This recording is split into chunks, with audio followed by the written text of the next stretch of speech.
For my very first video essay review thing last year, I made a video talking about all the Saw movies. I originally wanted that to be a Halloween special, but unfortunately the timing didn't work out. I still wanted to do a Halloween special where I watch a series of horror movies and share my thoughts on them. And luckily I have plenty of franchises to pick from. The Halloween movies, Friday the 13th, Nightmare on Elm Street, the Alien franchise, which is actually what I originally wanted to make this video about. However, while I was working on that, I felt like I wanted to talk about a different series. One that's a little less well known, a little less serious, and a little more fun. And last year, after my Saw video, I stumbled across a series of movies that seemed to fit that criteria. So that's why today I'm gonna be talking about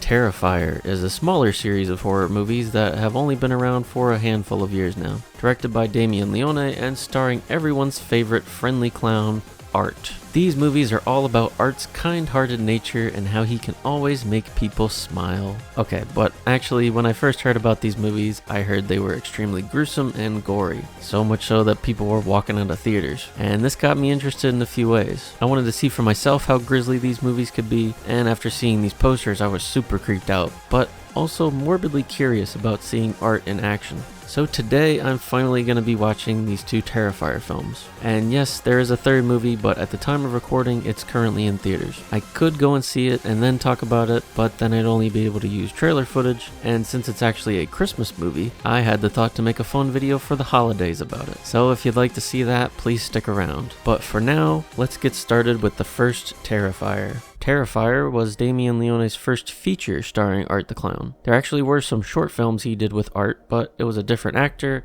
and they're all a little disjointed from what I've seen. Terrifier 2016 was the first film that focused on Art, now played by David Howard Thornton. And the first thing I have to point out about this movie is probably the most obvious thing. This is a very cheap looking indie movie. There's this weird blue filter over the entire thing that reminds me of those god-awful flashback scenes from Saw 4. And while the kills can be gruesome, the blood doesn't always look that convincing. Sometimes it just looks like red paint. It's not very believable. And at times some of the bodies are clearly something like those fake Mythbusters looking dummies. So yeah, even though Mr. Leone is known for his horror makeup skills and practical effects, there's obviously only so much that can be done with a budget of only $35,000. So what's the story like in Terrifier? Well, we begin with a news report of a woman whose face was horribly scarred, and the person who was watching this report is presumably Art. He starts gathering his tools and gets ready to head out for some mayhem. But before that, we get a quick scene of that disfigured lady attacking the news reporter because,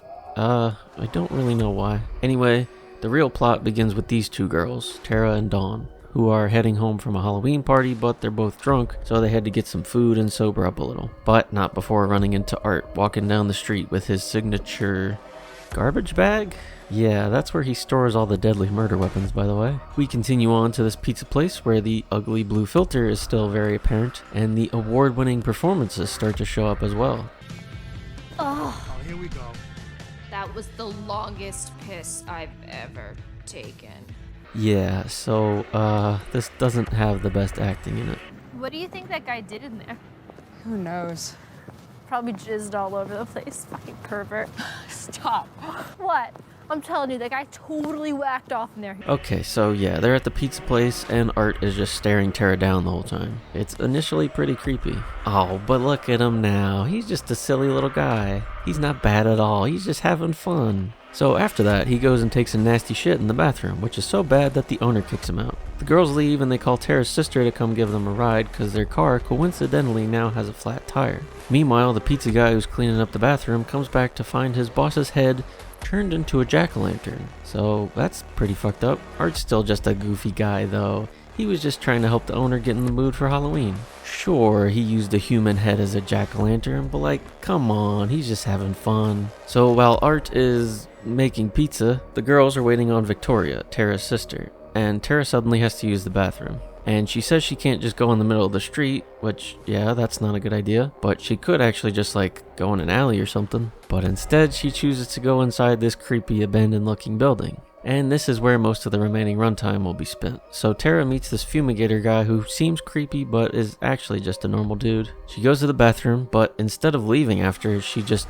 wanders around this warehouse place for whatever reason, because I guess she was just trying to kill time, and she stumbles across this homeless lady who is living in this basement with a weird baby doll that she thinks is real. This is all like really sudden and strange, and after seeing how the story turns out, I don't really know why this character is here at all. This kind of ruins the spooky atmosphere because this is just such an odd thing. If Tara was looking around and ran into Art instead of some random woman, I think that would have worked much better. Speaking of running into Art, Tara's finally ready to leave, and now she sees this wacky little guy. Look at him covered in that red liquid. It's clearly not blood.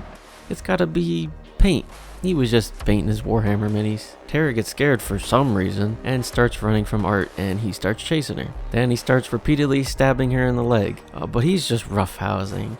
Boys will be boys, am I right? They keep running around, having fun, and then Art catches Tara and stabs her in the neck with a syringe. That's just like a flu shot. Yeah, Art just really cares about her health. Unfortunately, she faints because I guess she was too tuckered out. And when she wakes up, she sees Art, who's showing her some of his neat toys, just goofing around. Oh, and he has a surprise for her too. It's Dawn, stripped naked, hanging by her ankles. Okay, that's a little bit strange. Oh, but he's just playing still. See, next he's gonna cut Dawn in half with a handsaw. Oh. Art, buddy, I don't know if I could defend you after that one. Well, at least now we know that Art might not be one of the sanest clowns. So, jokes aside for a second, this whole sequence I covered is not really the most engaging thing. Art's just attacking her, and she's just running, and there's no tension at all here. I don't care about Tara because the little I've seen from her character is generic and bland. The only thing I'm really interested in seeing is Art, and he's not the most haunting figure to me. However, admittedly, I did kind of ruin that for myself before watching the movie. Right before I saw this, I was watching these videos of David Howard Thornton at conventions and Halloween stores dressed as Art, just scaring random people. So yeah, I guess I sort of ruined any of the scariness for myself. But my own feelings aside, Art is quite a terrifying figure, partially because of his looks, and mostly from his psychotic behavior. He doesn't really seem to have any kind of motivation, which could be a weakness, but at the same time, it almost makes him scarier. Since he can just do anything at all, he's a lot more unpredictable compared to a lot of other horror villains. And he certainly got some more unpredictability up his sleeve. So while he's cutting up Dawn, Tara is able to break free and actually gets the upper hand on Art. She starts beating his ass and looks like she's about to win. That is until he pulls out a gat. Oh shit, he really is a Warzone gamer.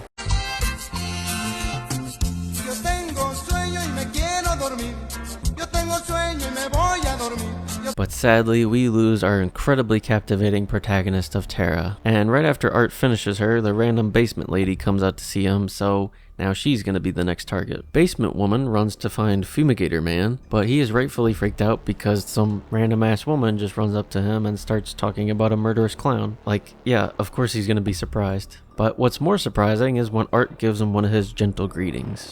Then Art very quickly takes Basement Woman's baby and ends up in this weird service corridor thing. So he's got the basement baby, and then we get some weird but not uncommon for the genre horror villain mommy issues type stuff. They seem to be having some sort of weird moment, and this still doesn't work very well for me because again, this woman is just some lady who lives in the basement of this weird warehouse office building thing. I don't even know what her actual name is. I gotta look it up.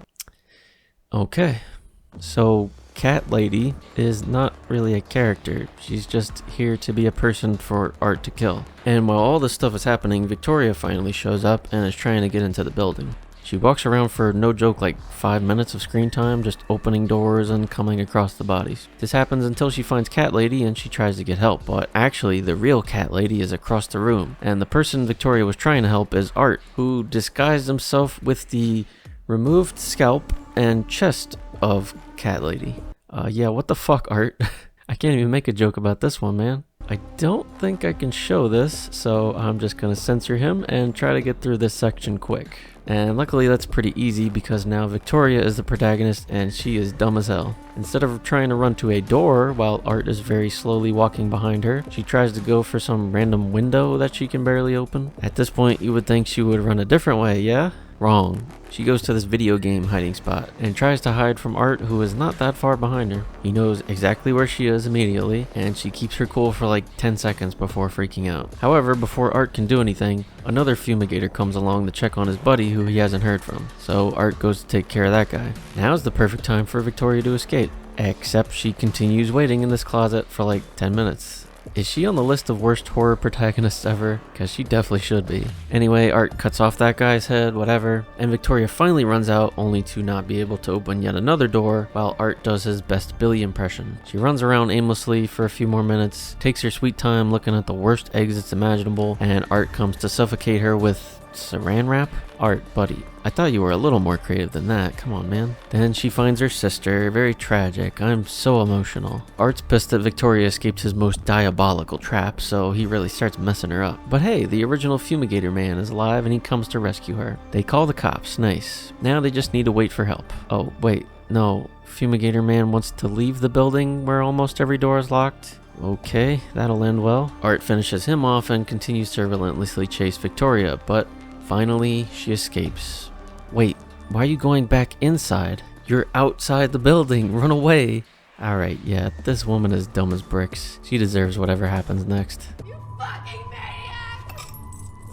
Leave me alone! Stop it! It's so funny. So now that her dumbass is inside again, Art has a clear path to drive through this door with a truck and finish her off. And when he gets inside, he starts eating her face, which is funny. The cops show up, and instead of being taken in, Art finishes off his last victim for the night himself. This poor tortured soul who just wanted to share the gift of comedy with the world is forced to take his own life. A true tragedy. We now end the film with a trip to the morgue, where we get a long and drawn out discussion about what happened in the movie that we just watched, and Art is left with the coroner. But uh-oh, the lights start flickering and crazy spooky stuff starts happening, and turns out that Art does have some kind of supernatural stuff going on with him, because he wakes up and is ready to cause more chaos. And lastly, we see Victoria, who barely survived her encounter with the clown, and she's being sent home. However, it's revealed that she is the horribly scarred woman from the beginning of the movie. Whoa, plot twist? Honestly, I think this is kinda stupid. Art ate that much of her face to make her look like a Hellboy character? I don't know, even for this movie that seems a little far-fetched. But anyway, that's it for the first movie, and I don't think it's very good.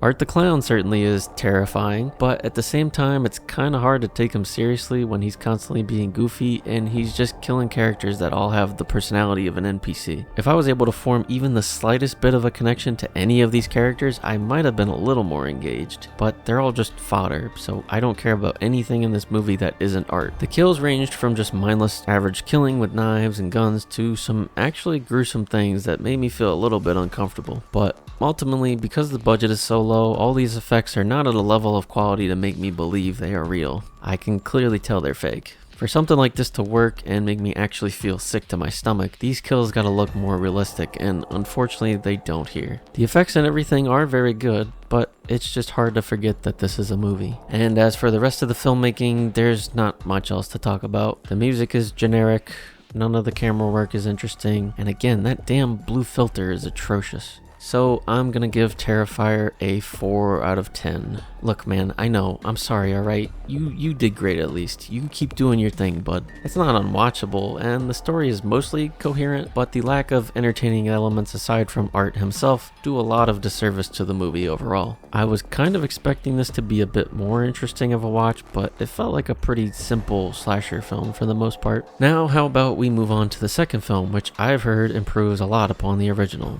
Let's see how true that is. Terrifier 2 is definitely more like what I was originally expecting when I heard about these movies. Thankfully, it's actually a much better film overall, but unfortunately, for all the viewers' stomachs, it's much more violent and disgusting. And lucky me, I have to edit this, so I have to watch these scenes again. Oh boy. So the movie begins immediately where the first one left off, with Art in the morgue. We begin with an already more gruesome kill, and we aren't even 5 minutes into the movie. Instead of just choking the coroner to death at the end of the first movie, Art had to brutalize him just a tiny bit at the start of this one. Art takes out his eye and puts it in his own socket, rips open the victim's head with his bare hands, and takes out his brain. So yeah, I'm sure you can tell that Art is going to be just a little more fucked up in this one. Art also takes some seemingly useless things with him from the morgue, but now that I'm looking back at this, I realize that this was all just a teeny bit of foreshadowing, which isn't really necessary, but I guess it's nice to see. However, it could have probably been ultimately cut from the film, and that leads into a discussion about the runtime of this movie, but we'll get to that later. Now Art is all dirty and icky after brutally murdering 9 people, so obviously in this moment he has to head on over to the laundromat. He washes his clothes so he can be a kind and respectable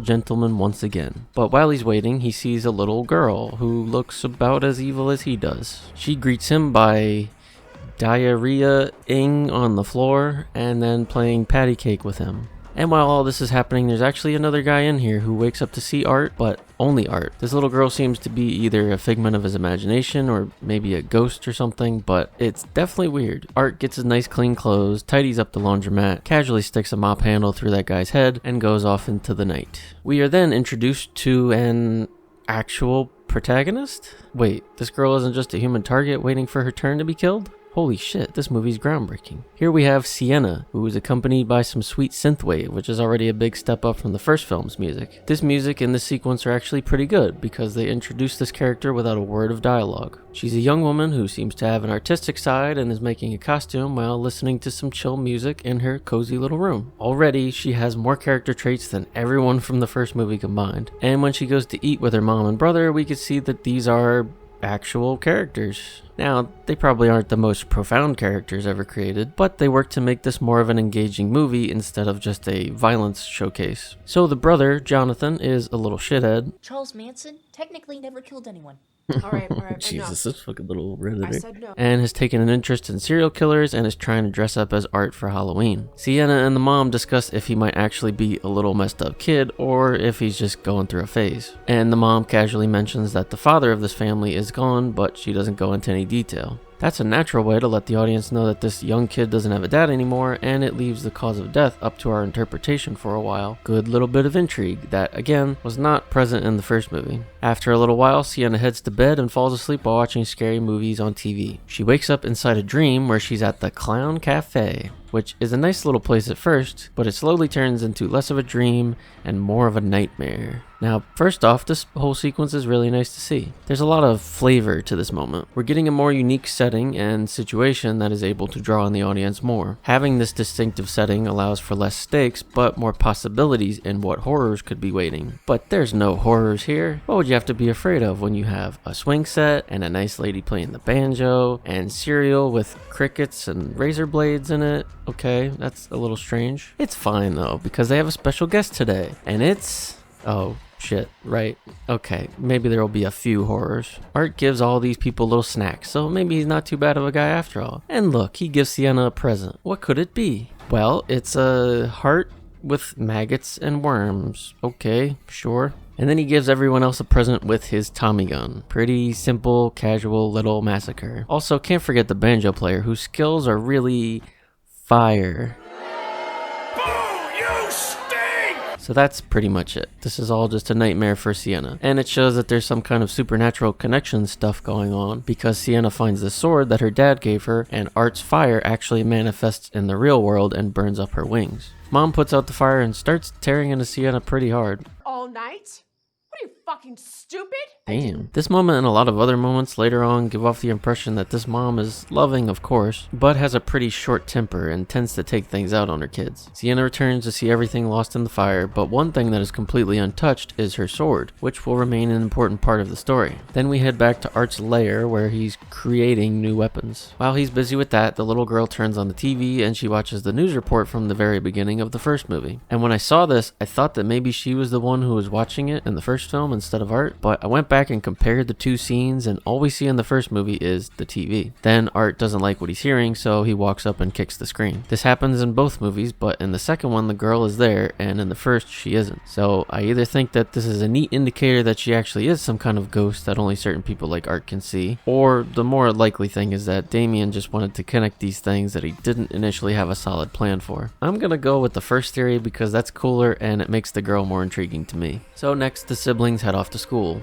Jonathan meets up with some friends who are playing with a dead possum, which is a little gross, but they're like 12, so it's not too crazy of a thought. Unimportant stuff happens after that, and when Jonathan goes to use the bathroom, he sees Art and the little girl just playing around in the middle of the school hallway. Seeing them in broad daylight like this kind of makes them more unsettling than usual. And what are they playing with? Oh well, the dead possum, of course, which they then grossly dissect, throw at Jonathan, and then they vanish. Definitely seems like ghost shit to me. Jonathan rightfully freaks out and is sent home since there's no one else around to take the blame for a dead animal being in the school. We check on Sienna, who is still uncomfortable because of her vivid nightmare, and she talks with her two friends. They tell Sienna about the news reporter who got attacked, and Sienna freaks out even more, but of course does the stereotypical, no, I'm fine thing. She tries to act fine by heading to a Halloween store to replace her wings. She's with her friend Allie, who ends up leaving first and bumping into a very familiar looking clown. This silly, goofy guy purposely runs into Sienna, which is really strange and unnerving since she just saw him in her nightmare last night. She tries to fool herself into thinking it's just some guy dressed like Art, but it's tough for her to stay calm when he's hanging around her. There's obviously nothing to be worried about though. Look at this guy. He really knows how to spread the festive spirit. Although he gets a little too pushy and good old Ricky here comes to try and stop him. Sienna leaves, but Art sticks around. He's got to hash out some things with Ricky first. Art's just trying to pay for this clown horn and Ricky's giving him a tough time. That's pretty rude, honestly. I think Art should do something about that. Well, okay, maybe you don't need to go that far, Art.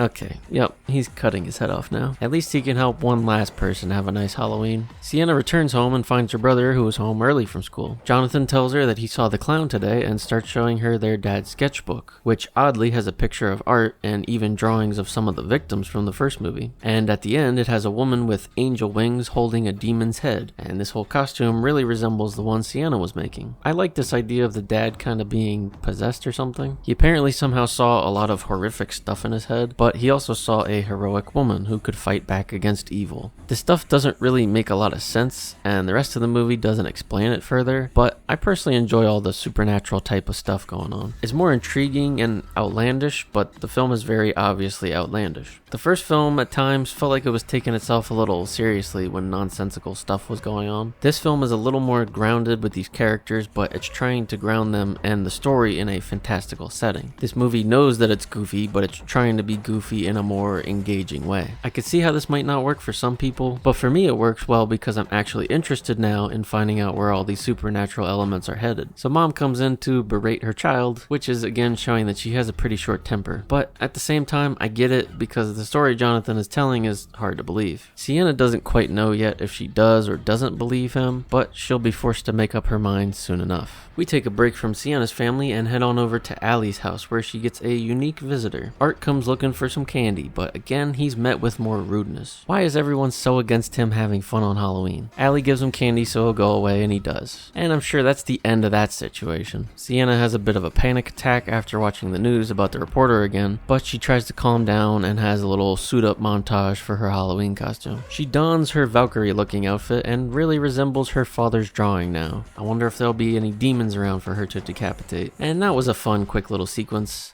But now we've reached the part. For sickos, it's the good part. For everyone else, it's the bad part.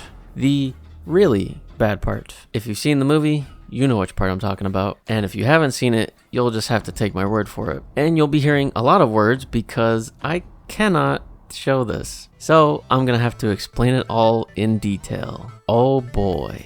Here we go. Allie is at home still getting ready for the party when she hears glass break. She checks downstairs and who does she find? You know who.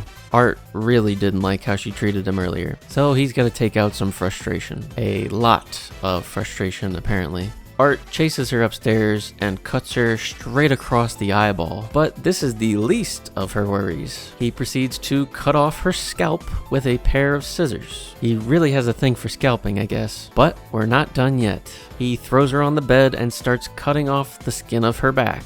He grabs her arm, breaks it, twists it back and forth, and rips it clean off like it's a chicken wing. He takes her other arm, grabs her fingers, and rips that arm down the middle. Then he stabs her a few more times until her screams slowly die off. He then leaves the room as she still somehow crawls around, barely clinging to life. She tries desperately to reach her phone, but wait!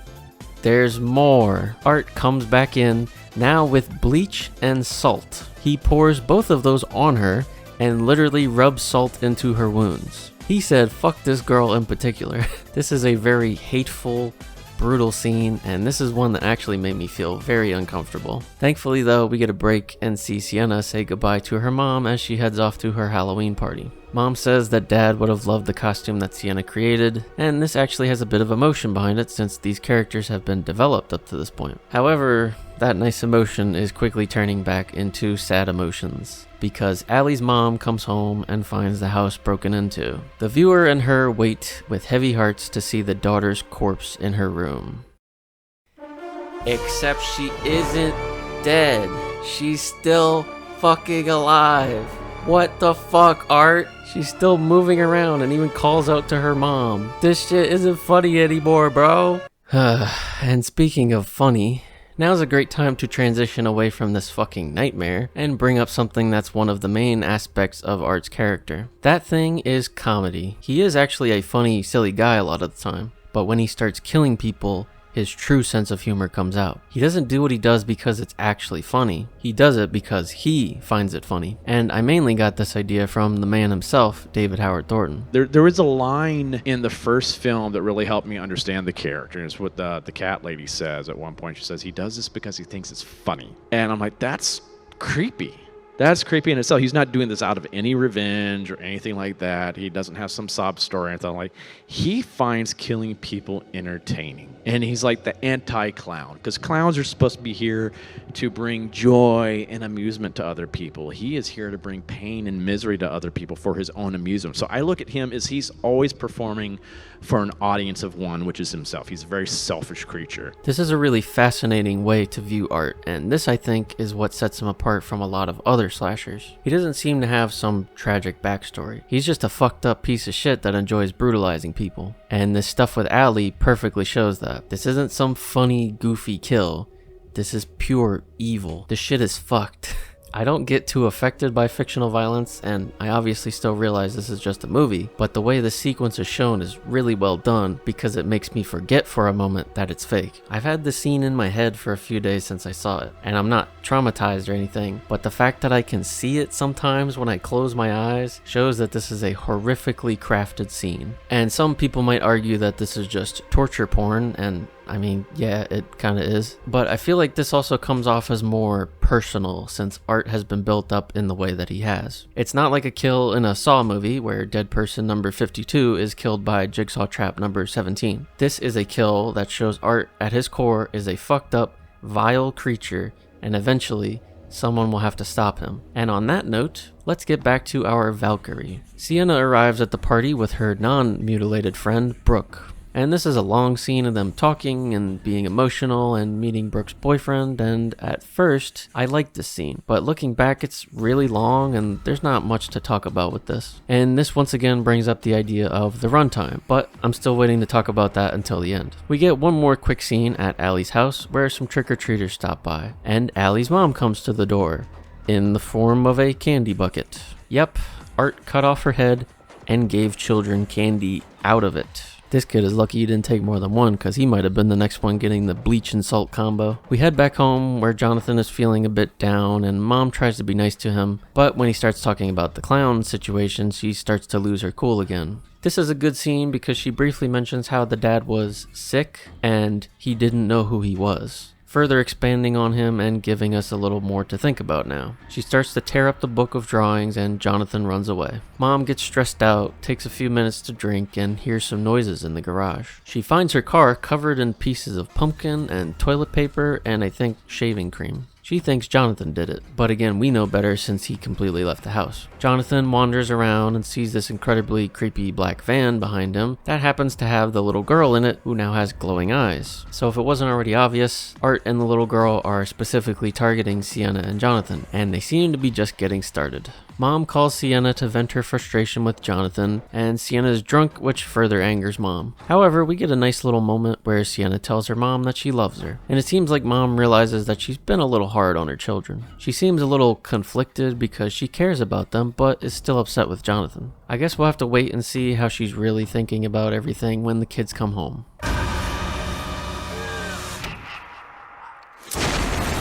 Okay, never mind. I guess we won't see what was going on in her head. Well, actually, we see a lot of stuff that was in her head.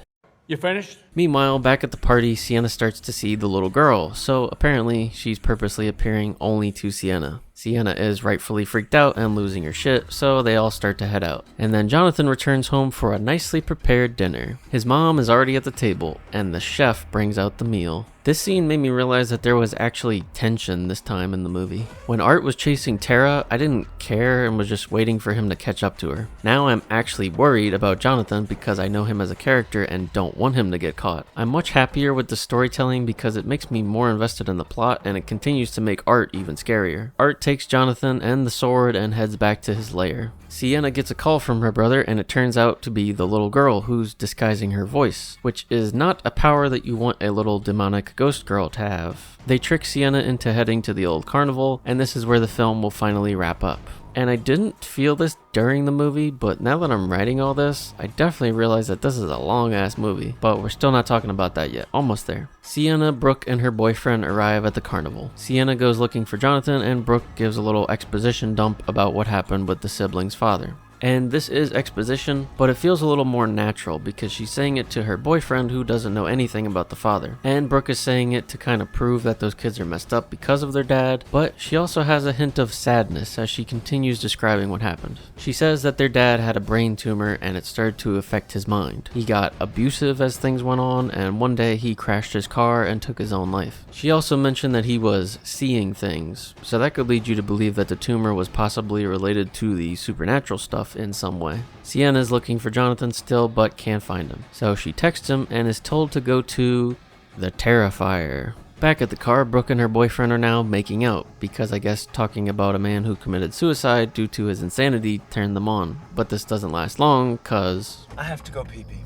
And this will be the last pee-pee he ever takes. Art absolutely despises this guy pissing on his property, so he stabs him in the dick way too many times and even rips it off to show Brooke. Sorry for putting the thought of this into your head, fellow penis havers. Brooke gets dragged out of the car but is actually able to fight Art off for a second, but Art loves the challenge. He chases her through this naturally creepy carnival that is made even creepier by this disgusting bathroom covered in shit and blood. Art slowly walks up to her with his homemade random pointy object table leg. However, that's just a diversion, because his main attack will come in the form of this acid that he took from the morgue at the beginning of the movie. Nice little callback. Not so nice for Brooke though, as she gets acid thrown in her face and is beaten to death with Art's funny stick. He caves in her chest and takes out her heart, which he then takes a little bite of. You really don't make it easy to defend you, buddy. Sienna then comes in only to find Brooke's corpse, and she has a little showdown with Art. That is until Jonathan shows up, and while Art is distracted, Sienna activates her final girl courage and attacks Art. But Art beats the shit out of her and goes after Jonathan instead. He catches Jonathan and starts cutting the kid, but gets a little too full of himself, and this allows Sienna to come back and kick the shit out of him now. The whole ending in this movie is basically the two of them taking turns kicking the other one's shit in. To me, this just shows that their dad's drawings actually have some kind of meaning, because Sienna seems to be almost destined to be the one person that can actually go toe-to-toe with Art. The siblings continue to run and end up in this weird but kinda cool satanic chapel, and we get this goofy fun little music sting I liked.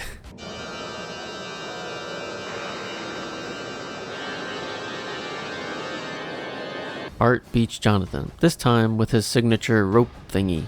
And in between writing, I've been watching a lot of interviews with David Howard Thornton. He said that this flail thing is indeed a rope with blades attached to it, but the rope is actually hair that he's taken from his victims and braided together. This is never brought up in the movie, but it's a really cool thing to know because it shows that he's still really fucked up, but he does have a little bit of a weird sentimental side. He continues attacking Jonathan and Sienna, and the thing that I like here is how she really takes hits. She's not a final girl who gets a few scratches here and there. She is getting torn up, and yet she's still going. She even shields Jonathan with her body and takes the hits. I think it's cool to see a resilient final girl instead of seeing her just beat Art in an instant. She can really hold her own, and that's clear when she catches his flail and starts giving him a taste of his own medicine. She takes her turn kicking his ass and finishes off Art by stabbing him in the head. But, of course, that doesn't stop him. Maybe his own gun will? Sienna is really badly hurt and starts to see visions of her mom, which turns out to be the little girl, using more powers to trick and also show Sienna what happened to her mom. And this part feels a little silly. Like, instead of Jonathan struggling to tell Sienna what happened, or her finding out some other normal way, she just gets everything projected into her head. I know this is a goofy ass story, I already mentioned that earlier, but I don't know. I don't like how this just happens out of nowhere and then it kind of doesn't matter after she has a little cry. However, this performance that Lauren Lavera puts on in the scene is believable and made me a tiny bit emotional. I just wish she would have found out in a more interesting way. So Art runs away yet again with Jonathan. Sienna tries to fight him, but is pushed down a hole into this weird little crypt with this creepy ass hell portal. And really quickly, I want to again mention that I love how she looks so messed up. Here you can really see the dirt and grime and blood and gashes all over her, and it feels like she's really struggling. This hellhole has a lot of whispers and voices of the victims and clown horns, and it's very unsettling. Before she can really react to this, Art comes up and uses the sword to stab her, causing her to fall into the pit. Sienna awakens in a dunk tank, which turns out to be in the Clown Café from earlier in the movie. She sees the zombified people who were killed in her nightmare as she slowly drowns to death. Back upstairs, Art is taking a little nibble out of Jonathan, and as he wakes up and starts shouting, this somehow reaches the sword, which begins to glow and heal Sienna's wound. She is reborn like a Valkyrie, escapes her tomb, and saves her brother. As we all know, Art doesn't really like to stay dead, so she decapitates him and finally puts an end to his madness. The siblings embrace each other, but the little girl comes back and takes Art's head with her. That's probably not good, but for now, Sienna and Jonathan are safe, and this is where the movie ends. It's a little weird and abrupt for this long-ass movie to not have any falling action to let the audience relax, but it's a decent enough ending. However, we got one last thing to talk about because this movie has an after credits scene. We enter an asylum where Victoria is now located after attacking the reporter. A lot of weird shit happens, like her writing on the walls with her vaginal blood and then somehow giving birth. This orderly walks in and sees that Victoria gave birth to Art's head. Yeah, this is really fucking weird. And because of that, I don't know what to say about this, so I'm just gonna point it out now and hope it comes up in the third movie. And with that, we've finally finished Terrifier 2. Now, let's talk about the runtime. The first movie was a quick 85 minutes, a pretty decent runtime for a horror film. Terrifier 2 is 2 hours and 18 minutes, which is significantly longer. A lot of this results in more kills and more character development, but there's a lot of stuff that probably wasn't entirely necessary. At the beginning, when Art is taking all the stuff from the morgue, like the acid and the coins, we really didn't need to see that. We could have assumed that he just already had that stuff because his bag of tricks already has a bunch of random stuff in it. This is just a couple really quick and short shots, so they don't take up too much time, but they still aren't fully necessary. Another big thing is the Clown Café sequence. While I really like the sequence a lot, I realized looking back that it does go on for a bit long. They could have maybe spent less time looking at each of the audience members, and some stuff was completely irrelevant. Remember this nun who was asking someone to feed this homeless guy? If you haven't seen the movie, you definitely don't remember this because I didn't mention it, and I didn't because it has no purpose here. There's no nun or direct religious aspect in any other part of the story, and it's not focused on more than any other thing at the cafe. The only thing that is slightly more focused on is this kid who Art shot, and that makes sense because it's a young boy and Sienna has a younger brother. The nun, I guess, is just here to show that Art will kill a nun? I don't know. Or maybe it has something to do with the slight good and evil theme of the movie. There are also a few scenes where Sienna and the mom or her friends are going on for a little long with their conversations. And the next biggest issue with runtime, in my opinion, is the third act. The third act of the story takes place at the carnival, and they arrive at the carnival at around an hour and 30 minutes into the movie. That means that the carnival takes up around 48 minutes of the runtime. Now, a lot of big stuff happens in this part of the movie, but a lot of small things could have been cut. There's multiple short little running sequences that feel similar to the first movie because it's just Art slowly chasing Jonathan or slowly chasing Sienna. We don't need every chase to be a slow one. Sometimes it works, like with Brooke, but when he's slowly chasing them for the third time, everything starts to lose steam. Also, while I really like this weird sequence of Sienna dying and being reborn, that also could have maybe taken a little less time. She spends a good amount of time drowning and a good amount of time being healed. I feel like that takes up more time than her actual fight with Art. Damien Leone is the director of this, but he's also the writer and the editor. So while I really like a lot of what he did, it feels like he tried to put just a little too much stuff that he wanted to see in here. However, despite the long runtime, I really like this movie. It's a massive improvement over the first film, and it successfully made me care about Sienna and Jonathan, as well as made me genuinely terrified of Art the Clown. I do wish that the mom might have gone out in a different way, like maybe she could have gotten really hurt and survived, or she could have gotten killed in front of Sienna. I just feel like her character was a big part of the movie, but then she's just tossed away, and the kids don't really get much time to react. I'm sure there's probably something related to that in the third movie, but I feel like that would have been more interesting to see here instead of 5-minute long chase scenes. And I'm actually very intrigued by the supernatural stuff we've got going on here. I like that Damien is trying to show that Art is a chaotic evil being who can just do whatever he pleases, but something out there seems like it wants to keep him in check a little bit, and that's why I like Sienna. She's a scared young woman who doesn't want to have to deal with this, but she is able to stand up and fight if the need arises. The whole thing does kind of feel familiar to like most heroic stories, but I enjoy seeing it here because it doesn't feel super common in the horror genre. And on the topic of horror, I think this movie is pretty unsettling. Like I said, I don't get too affected by fictional violence, and I think that's mainly because of The Boys. They've had 4 seasons now, and they have some crazy gore in that show, which has maybe desensitized me a little to it. But every once in a while, I feel uncomfortable even with that show. And with this movie, specifically the alley sequence, I felt that again.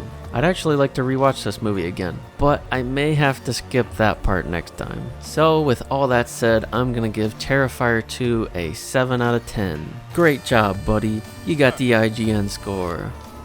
While writing my script, I watched a lot of interviews because despite my critiques and nitpicks, I was actually really invested in these movies. And Damien Leone seems to be a passionate guy who has a lot of great ideas in his head. He seems to really care about this genre above all else. I may not have loved every single thing that he did with these films, but I really appreciate the passion that I've seen from him, Lauren Levera, and of course, David Howard Thornton. I hope they continue to make films that they enjoy and make films for the fans who have helped them get this far, because those are the people who really make these movies. The first movie was a small indie film. It only got popular because it went to Netflix in I think 2018, and that got a lot of great word of mouth going. They got a little bit more money for the second movie and even brought it to theaters where it made a decent chunk of change. And now the third movie is killing it in theaters, beating out Joker 2 at the box office, which is a studio-made sequel for a movie that made $1 billion. Now, I've heard about Joker 2, so I know why it's actually not making money, but it's still really cool to see this higher budget indie movie making bank and providing people with some sick entertainment. I'm really glad this underdog type series is growing, and even though it's not perfect, I've kinda weirdly fallen in love with it. I'm super excited to see the third movie now, and I'll be making a whole video for that around Christmas. I need to get into the spirit of things so I can really take in the family-friendly slaughter. Anyway, this is a long-ass video. I didn't mean to go this long. I hope I got most of my thoughts across, and I hope you enjoyed the video. If you'd like to see what I think about Terrifier 3, please stick around for my Christmas video. And please go check out some of my other videos if you haven't. Thanks for watching, and have a happy Halloween. Hello, thanks again for watching. I hope you enjoyed, and real quick, before you click off, I just wanted you to see this. Yep, this is a real art body pillow that is really actually being sold. Just thought you might want to know that. I randomly came across this box set for the Terrifier franchise, and when I read body pillow, my jaw actually dropped. This sure is something. Anyway, thanks again. I hope to see you for my Terrifier 3 video around Christmas, and feel free to check out some of my other stuff. Like, subscribe. Hell yeah, brother. Love you. Bye. Food's a little funny at the Clown Cafe. Drop on by the Clown Cafe. Drop on by the Clown Cafe. Gobble up your order quick before it runs away. 'Cause food's a little funny at the Clown Cafe.